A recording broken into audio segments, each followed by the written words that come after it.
નમસ્કાર રામ રામ મિત્રો, બનાસકાંઠાની સીટ લગભગ જ્ઞાનીબેન જીતી ચૂક્યા છે અને 33,000 મતોથી આગળ છે ને હવે થોડી ઘણી ગણતરી બાકી રહી છે ને એમાં કદાચ 2-4 હજાર આગા પાછું થઈ શકે. બાકી 100% ગુજરાતની 26 બેઠકોની અંદરથી બનાસકાંઠાની બેઠક એ જ્ઞાનીબેન જીતી ચૂક્યા છે. તો ગુજરાતના 26 બેઠકોની અંદરથી બનાસકાંઠાની બેઠક જ જ્ઞાનીબેન કેમ જીત્યા? કેમ કોંગ્રેસ એક જ બેઠક જીત્યો? એવું તો શું થયું? આવી કેટલી વિવિધ માહિતીઓ આપણે આપવાની છે. પણ મિત્રો, આજે બહુ સમય પછી આપણા જોડે જોડાયો છું અને લગભગ અત્યારે આના પહેલાં એક વિડીયો અપલોડ કર્યો હતો. એના પહેલાં એક વિડીયો અપલોડ કર્યો હતો જેની અંદર મેં કહ્યું હતું કે આપણે બનાસકાંઠાની અંદર સાચા પડવાના છીએ અને બનાસકાંઠાની અંદર આપણે જે એક્ઝિટ પોલ કર્યો હતો એની હિસાબે આપણે 20-25 હજારની લીડ આપી હતી અને એ લીડથી પણ અત્યારે જ્ઞાનીબેન આગળ નીકળી ગયા છે અને લગભગ 63-33 હજારની લીડથી જ્ઞાનીબેન આગળ છે અને એ લીડ હજી વધી પણ શકે છે અને થોડી ઘણી ઘટી પણ શકે છે. પણ જ્ઞાનીબેનની જીત એ લગભગ ફાઇનલ થઈ ગઈ છે અને સમગ્ર બનાસકાંઠાની અંદર ફાયર બ્રાન્ડ નેતા તરીકે જ્ઞાનીબેનનો ઉદ્ભવ થયો છે.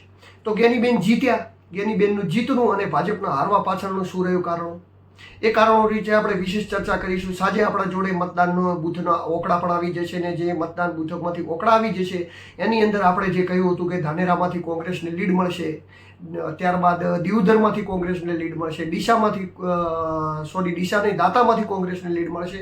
પણ ઘણી બધી જગ્યાએથી આ વખતે કોંગ્રેસને લીડ મળી છે. થરાદનું પણ આપણે 50-50 કહેતા હતા તો ત્યાં પણ કોઈ જાજો ફરક નહીં રહ્યો. હવે શું એ રીતે ઓકળા આવ્યા છે એ સમગ્ર ઓકળા ઉપર આપણે ચર્ચા કરીશું. આપણે સમગ્ર જગ્યાએ ગયા, ગામડાઓમાં ગયા, લોકોની અવાજને બુલંદ કરી આપણી ચેનલના માધ્યમથી બતાવ્યું, સાચો સર્વે કર્યો. મિત્રો, એક વસ્તુ જે આ એક્ઝિટ પોલ લોકો કરતા હોય છે, આ વખતે આપણે જોયું આખા દેશની અંદર એક્ઝિટ પોલની ધજીયા ઉડી ગઈ. એનું કારણ છે કે આ લોકો જે એક્ઝિટ પોલ કરતા હોય ઓફિસોમાં બેઠીને કરતા, ગ્રાઉન્ડ ઉપર વર્ક કરતા નથી. કારણ કે મને ખબર છે, મેં એક જ બનાસકાંઠાની સીટ ઉપર ગ્રાઉન્ડ ઉપર વર્ક કરીને જે એક્ઝિટ પોલ કર્યો તો પણ મને ખૂબ જ કાઠું પડ્યું. કારણ કે બધી જગ્યાએ જવું પડ્યું છે, હું બધી જ જગ્યાએ ગયો છું, બધી જગ્યાએ સર્વ કરવું પડ્યું છે, હરેક સિટી હરેક ગામડામાં ફરવું પડ્યું છે. અને એ કર્યા પછી લોકોના મંતવ્ય કયા જાતિગત છે, શું છે, સમીકરણો ક્યાં બે છે, કેમ જ્ઞાનીબેનને મત આપવાના છે, મોદીના ચાહક છે છતાં જ્ઞાનીબેનને આપવાના છે, અપોઝિટ કોંગ્રેસના છે તો જ્ઞાનીબેનને આપવાના છે, ચૌધરી સમાજના છે તો જ્ઞાનીબેનને આપવાના છે, અન્ય સમાજના છે તો જ્ઞાનીબેનને આપવાના છે, RSSમાંથી આવે છે તો પણ જ્ઞાનીબેનને આપવાના છે. આવા ઘણા બધા મુદ્દાઓને સમજવા પડતા હોય છે. લોકો અલગ અલગ રીતે વિચારીને મત કરતા હોય છે. કોઈ પણ વ્યક્તિ છે એ એક જ વિચારધારાથી મત નથી કરતો. દરેક રામ મંદિરનું વિચારીને મત નથી કરતો, દરેક વ્યક્તિ રોજગારનું વિચારીને મત નથી કરતો, દરેક વ્યક્તિ નોકરીનું વિચારીને મત નથી કરતો. દરેક વ્યક્તિનું મત કરવાની સ્ટાઇલ, મત કરવાના મુદ્દા ખૂબ જ અલગ અલગ હોય છે. પણ મિત્રો, એક વાત તો માનવી રહી કે જે રીતે જુવાળ બનાસકાંઠાની અંદર શરૂઆતથી જ્ઞાનીબેન તરફ ઉદ્ભવ્યો હતો એ શરૂઆત છેક સુધી એમને એમ રહ્યો અને ફાયર બ્રાન્ડ તરીકે નીકળેલા નેતા જ્ઞાનીબેન બનાસકાંઠામાં વિજયી થયા. અને એ જ લોકોની દિલથી ઈચ્છા હતી. હું ઘણા બધા લોકોને પૂછતો હતો, મળતો હતો અને મેં એટલા માટે જ સાચું અને સચોટ પત્રકારિતા કર્યું. કારણ કે લોકો જે મને કહેતા હતા કે જ્ઞાનીબેનને અમે મત આપવાના છીએ કે તો મારાથી જૂઠું બોલાય એમ નહોતું. હું લોકો સાથે ગદ્દારી ન કરી શકું, હું એવો ગદ્દાર ન બની શકું કે હું લોકો સાથે ગદ્દારી કરી શકું. કારણ કે મારી ચેનલની અંદર લગભગ એવું સમજી લો કે 1 લાખ લોકો જોડાયેલા. ભલે મારા સબસ્ક્રાઇબ 10,000, 11,000 છે પણ મારા વ્યૂ છે 50,000, 55,000, 60,000. લાખ લોકો જ્યારે મારી ચેનલને જોતા હોય ત્યારે મારી ફરજ બને છે કે હું જે સ્થાનિય લેવલે જે રિપોર્ટિંગ કર્યું છે એ ખૂબ સત્યતાપૂર્વક બહાર લાવું અને એ રિપોર્ટિંગ સત્યતાપૂર્વક મેં બહાર પણ લાવ્યું. મારી ચેનલની અંદર જે ઘણા બધા માણસો જોડાયા એ માણસો જોડાયા એમની મારી સાથે દિલથી સંબંધ પણ થઈ ગયો છે. 50-100 માણસો તો આજે પણ મને ફોન કરે છે, હજી સુધી મને ફોન કરીને પૂછે છે મને કે આજે ઘણા બધા લોકો દુવિધામાં હતા, ચિંતામાં હતા, મને પૂછતા હતા કે દિલુભાઈ શું થવાનું છે, જ્યારે દિલની ધડકનો તેજ હતી. કારણ કે કેવું રસાકસી હતી આપણે જોઈ. એક રાઉન્ડમાં જ્ઞાનીબેન આગળ થાય, એક રાઉન્ડમાં રેખાબેન આગળ થાય, એક રાઉન્ડમાં જ્ઞાનીબેન આગળ થાય, એક રાઉન્ડમાં રેખાબેન આગળ થાય. પરંતુ કેટલી વાર પણ રેખાબેન આગળ થયા, જ્ઞાનીબેન આગળ થયા, પણ હું શ્યોર હતો, સ્પષ્ટ હતો. કારણ કે જે રીતે પરિણામ કસોકસ ચાલતું હતું એ રીતે મને 100% વિશ્વાસ હતો કે જ્ઞાનીબેન જીતવાના છે. મેં લોકોને કહ્યું હતું કે તમે નિશ્ચિત રહો, આરામથી સૂઈ જાઓ, જ્ઞાનીબેન 20,000 25,000 મતોએ જીતે છે. અને એ લોકોની દિલની ઈચ્છા હતી ને જે લોકો બનાસકાંઠાની અંદરથી આવતા હતા બધાની મનમાં ક્યાંક ને ક્યાંક એવું હતું, ક્યાંક બીજેપી સમર્થક હોય, કોંગ્રેસ સમર્થક હોય, કોઈ પણ વિચારધારા એક અલગ વસ્તુ છે, લોકોના મુદ્દા એક અલગ વસ્તુ છે. બધાના મનમાં આમ હતું કે ગેનીબેન એક ફાયર બ્રાન્ડ નેતા છે અને આપણા માટે અવાજ ઉઠાવશે ને ગેનીબેનને જીતાડવા પડે. ગેનીબેન જીત્યા એના પાછળના પણ કેટલાય કારણો હતા. અને ગેનીબેન ફાયર બ્રાન્ડ તરીકે નેતા તરીકે ઉદ્ભવ્યા એના પાછળના પણ કેટલાય કારણો હતા. તો અત્યારે સમગ્ર ગુજરાતની અંદર હું એવું કહું છું કે બીજેપી 25 સીટો જીતી ગઈ છે. તો એવું શું થયું કે બનાસકાંઠાની સીટ હારી ગઈ?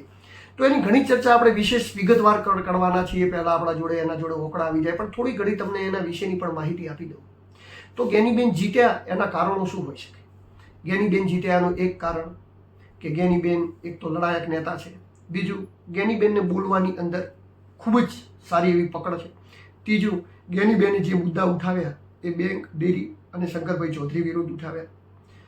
ચોથું, ગેનીબેન એક એવા લડાયક અને એવા નેતા છે જેને ટિકિટ મળતા અન્ય ઠાકોર સમાજ સિવાય અન્ય સમાજોમાં પણ એવું થઈ ગયું કે ગેનીબેન જીતે તો ક્યાંક ને ક્યાંક આપણું ભલું થઈ શકે. બીજી બાજુ ભાજપના હારના કારણો, જો આની આ ભારતીય જનતા પાર્ટીએ ભલે ને ચૌધરી સમાજમાં ટિકિટ આપી પણ કોઈક વ્યવસ્થિત નેતાને ટિકિટ આપી હોત કે જેનું ગ્રાઉન્ડ ઉપર કોઈક વજૂદ છે, જે કંઈક થોડુંક મજબૂત છે, જેમ કે પરબતભાઈની ટિકિટ કાપી કદાચ ઉંમરના હિસાબે, તો બીજા ઘણા બધા નેતાઓ મજબૂત હતા, ચૌધરી સમાજમાં હતા, અન્ય સમાજમાં પણ હતા. પણ અન્ય સમાજની વાત આપણે એટલા માટે નહીં કરીએ કે ચૌધરી સમાજના અહીંયા સૌથી વધારે મત છે, એટલે કદાચ ચૌધરી સમાજના કોઈ અન્ય નેતાને ટિકિટ આપી હોત તો એને જીતવાના ચાન્સ 100% વધી જાય. કારણ કે રેખાબેનની ટિકિટ આપી, રેખાબેનનું આપણે કોઈ એવું નથી કહેતા, કોઈ વિરોધ નથી, પણ રેખાબેનનું ગ્રાઉન્ડ ઉપર કોઈ પકડ નથી. રેખાબેનને ગ્રાઉન્ડ ઉપર કોઈ ઓળખતું નથી. અને આ વખતે તો મેં બનાસકાંઠાની અંદર જોયું છે, મારી નરી આંખે જોયું છે. તમે હમણાં બૂથના આંકડા નીકળે એટલે જોજો. હું વારંવાર કહેતો આવ્યો છું કે કેસરી દુપટ્ટો પહેરનારા લોકો જ ભાજપને હરાવવા માટેના પ્રયત્નો કરતા હતા.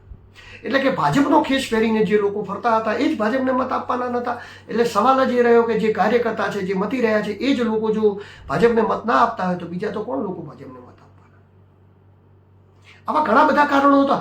સ્થાનીય લેવલે આંતરિક વિવાદો હતા, ઘણું બધું. બૂથના ઓકળા તમે આવવા દો, એ બાદ હું તમને સચોટ માહિતી આપવાનો છું. પણ એના પહેલાં હું કહી દઉં, કારણ કે મને તો આમ પણ ખબર હતી, મેં ગ્રાઉન્ડ ઉપર ફર્યો હતો, મેં જ કહેતો હતો સૌથી પહેલાં. કોઈ માનતું નથી મારી વાતને. હું કહેતો તો કેટલાય લોકો મને ફોન કરીને એવું કહેતા હતા કે આવું આવું કેમ આવી રીતે. પણ હું દિલથી એવું કહેતો હતો કે ગેનીબેન 25,000 જીતવાના છે. ગેનીબેન કોઈ મારા સગાવાલા નથી થતા, પરંતુ જે ગ્રાઉન્ડ ઉપર બન્યું ને જે લોકોનું થતું હતું એ હું કહી રહ્યો હતો. ઘણા બધા ધાનેરા તાલુકાના મોટા મોટા પ્રશ્નો હતા, વાવના અલગ પ્રશ્નો હતા, થરાદના અલગ પ્રશ્નો હતા. અને સંપૂર્ણ સમાજની અંદરથી ગેનીબેનને સપોર્ટ મળે. તમે એવું ન સમજતા, ચૌધરી સમાજના પણ મત ગેનીબેનને મળ્યા છે. એ પણ બૂથના ઓકળા આવવા દો, આપણે એના વિશે પણ વાત કરીશું, કઈ વિધાનસભામાંથી કેટલા મળ્યા ને કેટલા નહીં, એ પણ મળ્યા છે. એના પાછળના પણ કારણો હતા. ગેનીબેનને કોઈ પર્સનલ સંબંધ હતો, સહકારનો વિરોધ આ વખતે બીજેપીને ખૂબ નડ્યો છે બનાસકાંઠાની અંદર, એવું કહી શકીએ. કારણ કે સહકારનો જે વિરોધ હતો, સહકારનો વિરોધ એટલા માટે કે સહકારની અંદર તમે જ્યારે સત્તામાં હોવ છો ત્યારે તમે પબ્લિકની અંદર જ્યારે જાઓ છો ને સહકારી જે સત્તા હતી, બેંક અને ડેરીના નામ ઉપર જે ગેનીબેને ફાયર બ્રાન્ડ રીતે પ્રચાર કર્યો, શંકરભાઈને ટાર્ગેટ કર્યા, એ વસ્તુનો ગેનીબેનને ફાયદો મળ્યો. અને હું વારંવાર વિડીયોમાં કહેતો હતો કે ગેનીબેન અને ગુલાબસિંહ રાજપૂત ને આપણે કમના અહમદા, ગુલાબસિંહ રાજપૂતને પણ તમે કમના અહમદા, હું વારંવાર કહેતો હતો. કારણ કે ગુલાબસિંહ રાજપૂત એ કોંગ્રેસના યુવા પ્રમુખ રહી ચૂક્યા છે. એમને યુથની ઇલેક્શનનો અનુભવ છે, એમને સેનેટની યુનિવર્સિટીઓનો અનુભવ છે, એ ખુદ ધારાસભ્ય બની ચૂક્યા છે, એનો અનુભવ છે. અને શંકરભાઈ ચૌધરી સામે લડ્યા એનો પણ અનુભવ છે. સામે નો ડાઉટ શંકરભાઈ ચૌધરી પણ મજબૂત જ હતા.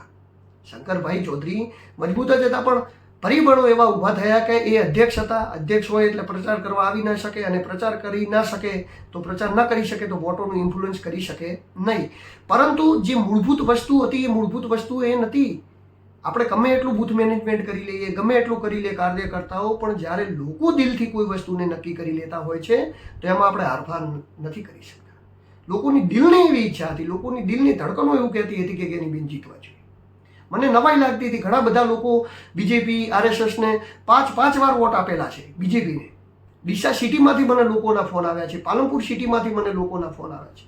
હું તમને બતાવીશ, સ્ક્રીનશોટ બતાવી. લોકો એવું કહેતા હતા કે દિલુભાઈ તમે એવું કહો છો કે પેલા ડીસાની અંદરથી ગેનીબેન માઇનસ રહેશે. અમે તો પહેલી વાર ડીસાની અંદરથી સિટીમાં રહીએ છીએ, મત આપ્યા છે. પાલનપુર સિટીમાંથી મને ફોન આવ્યા અને એવું નહીં, સુવર્ણકાસ્ટના લોકોના પણ ફોન આવી રહ્યા હતા. જેમ કે જોશી સમાજ હોય, દવે સમાજ હોય, ઠક્કર સમાજ હોય, માળી સમાજ હોય. ઘણા બધા લોકોએ આ વખતે બનાસકાંઠાની સીટ જે રોચક બનાવી એમાં ઘણા બધા લોકોના દિલની અંદર ગેનીબેન જીતે એવું હતું.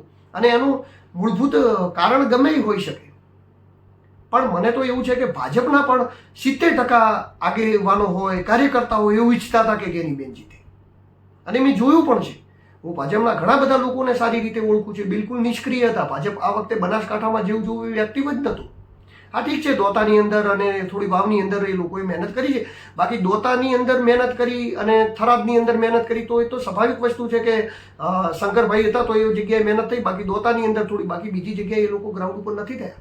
અને જે બમ્ફર મતદાન થયું એ બમ્ફર મતદાન જ ગેનીબેનની જીતનું કારણ બન્યું. કારણ કે જે લોકો ગેનીબેનને દિલથી ચાહતા હતા એ વખતે બહાર નીકળ્યા અને એમને નક્કી કર્યું હતું કે ગેનીબેનને મત આપીને આ વખતે જીતાડવા છે. કોઈ પણ ભોગે જીતાડવા છે, ગેનીબેનને જ મત આપવું છે ને ગેનીબેનને મત કરવા માટે એ લોકો બહાર નીકળે. એટલે જ તો આટલું બમ્ફર મતદાન થયું. અને બમ્ફર મતદાન થયું એના આધારે તો હું કહી રહ્યો હતો કે 20,000 25,000 ગેનીબેન જીતી રહ્યા છે. તો ઘણા બધા લોકો નતા માનતા, પણ પોતપોતાનો રિવ્યૂ હોય છે. આપણે સર્વે કર્યો, સર્વેને આધારે કહી રહ્યા હતા. અને આવનારા સમયની પણ માટે પણ આપણે ગમે એ સર્વેને આધારે કહીશું, લોકોનો અવાજ ઉઠાવીશું. ને લોકો જે ઈચ્છે છે અને લોકોનો મત એ આપણો મત, એ રીતે આપણે આ વખતે કેમ્પેઇન ચલાવ્યો. અને લગભગ 40-50 વિડીયા મેં અલગ અલગ જગ્યાના મૂક્યા છે. સુઈગામ હોય, પછી બાબર હોય, દીવદર હોય, અલગ અલગ જગ્યાએ ગ્રાઉન્ડ ઉપર જઈને 40-50 વિડીયા મારી ચેનલ ઉપર આપ જે અત્યારે આ વિડીયો જોઈ રહ્યા છો એ ચેનલ ઉપર મૂકેલા છે. એ પણ આપ જોઈ શકો છો. આના 2 દિવસ પહેલા જ મેં એક્ઝિટ પોલ કર્યો હતો 2 તારીખે. ને 2 તારીખે મેં 25,000થી વધારે મતોએ ગેનીબેનને જીતાડ્યા હતા. મારું એવું અનુમાન હતું કે 20,000થી 60-66,000ની આજુબાજુ ગેનીબેન જીતે છે. અને એ લીડના આધારે ગેનીબેનને જે મેં જીતાડ્યા હતા એ લીડના આધારે એ પણ લીડ કહી શકાય કે જે મેં મારા વિડીયોની અંદર કહ્યું છે ને એ પણ આપ જોઈ શકો છો. એ વિડીયોની અંદર જઈને આપ જોજો. જે વિડીયોનું નામ છે કે બનાસકાંઠાની સીટ કોણ જીતે છે, શું આવી શકે છે ચોંકાવનાર પરિણામ. એક્ઝિટ પોલ કરીને મારો વિડીયો છે જે 2 તારીખે મેં અપલોડ કરેલો છે. એની અંદર પણ આપણે જઈને જોઈ શકો છો કે એ ટાઈમે મેં કયા મુદ્દા કર્યા, શું મુદ્દા ઉઠાવ્યા હતા. તો હવે આવનારા સમયની અંદર મતો આવી જશે. મત કઈ જગ્યાએથી કેટલા કોને મત મળ્યા એ વિશેની આપણે ચર્ચા કરીશું. કઈ રીતે જાતિગત સમીકરણો રચાયા, શું નુકસાન પડ્યું અને કોણ આ સીટ હારી ગયું ભાજપ, તો એના માટે કોણ જવાબદાર, અને ગેનીબેન જીતી ગયા તો આવનારા સમયમાં ગેનીબેનની ફ્રાઇડ બ્રાન્ડ નેતા તરીકે કેવી રીતે ઉદ્ભવશે, ઘણી બધી વાતો આપણે મિત્રો કરીશું. બસ મારી રીતે આજ મારા પર પ્રેમ બનાવેલા રાખજો, મારી ચેનલ સાથે બનેલા રહેજો. નમસ્કાર, રામ રામ. હું